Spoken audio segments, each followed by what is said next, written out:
Hi.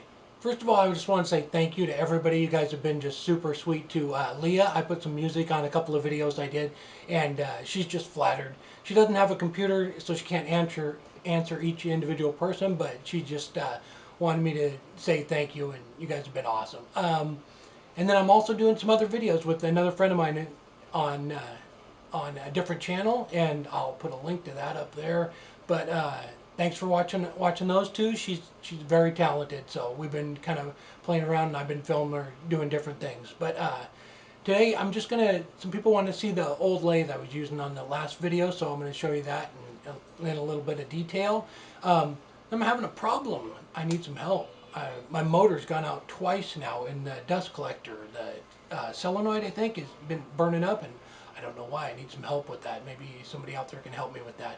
And then one other person wanted to see how I mount the camera above the lathe, so I will show you that. Let's go ahead and take a look at that old monster. All right, I had on the last video I used my big lathe here, and I had a lot of questions on it. So here it is. I got it out of a mill over at the coast. These are wooden pulleys on it with a leather flat belt on it, and to move it, you just grab the handle here, pull it up, and then move it to whatever pulley you want. It'll turn 22 inches over the bed.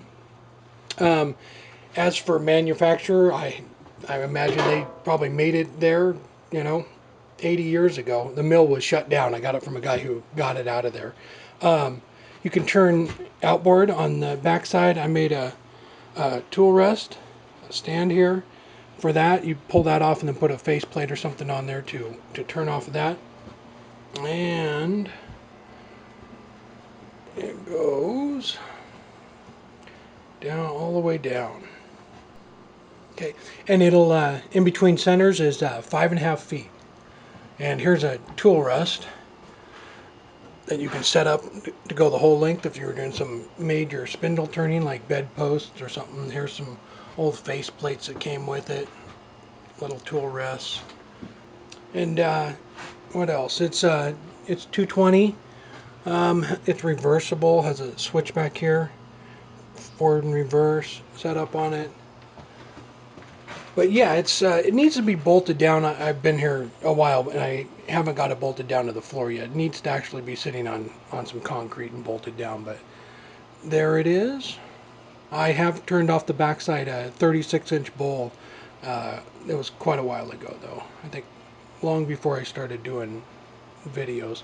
The only thing I don't like about it is when I got the lathe, I had to have a guy machine clean up the what do you call it? I guess the spindle inside the headstock. He redid that for me, and he made me a tool rest post here.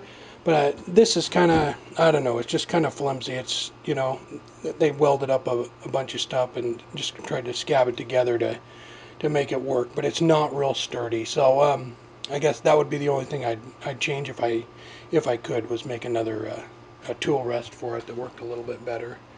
But other than that, it works great, and I'm sure it'll go for another 100 years.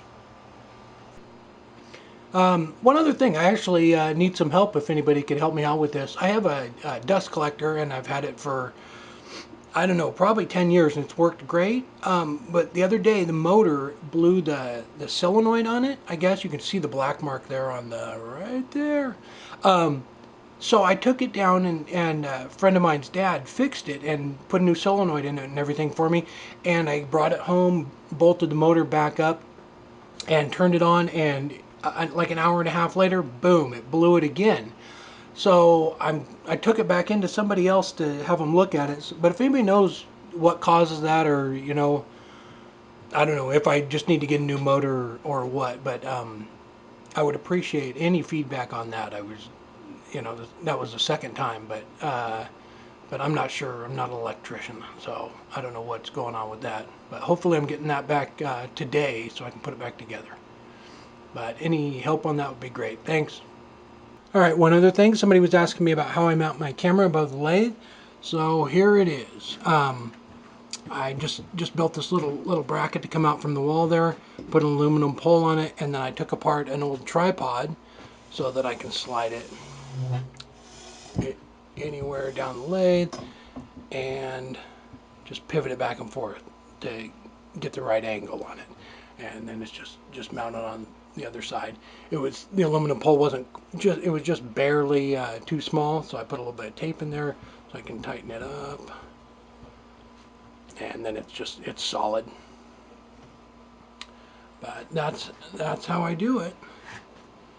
And I'm gonna have a shop tour soon. I'm building a little shed outside for the kids to put their bikes and everything, and trying to get everything cleaned up. So as soon as I get that done, probably next week, I will give you a complete shop tour.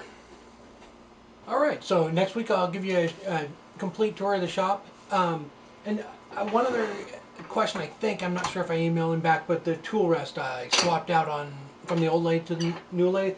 Didn't have to do anything with it. It bolted right up, so it was simple. Just replace the bolt and slid it right on. So again, thanks from Leah, and don't forget and go check out the other videos I'm doing on my other channel. But thanks for watching, and don't forget to subscribe.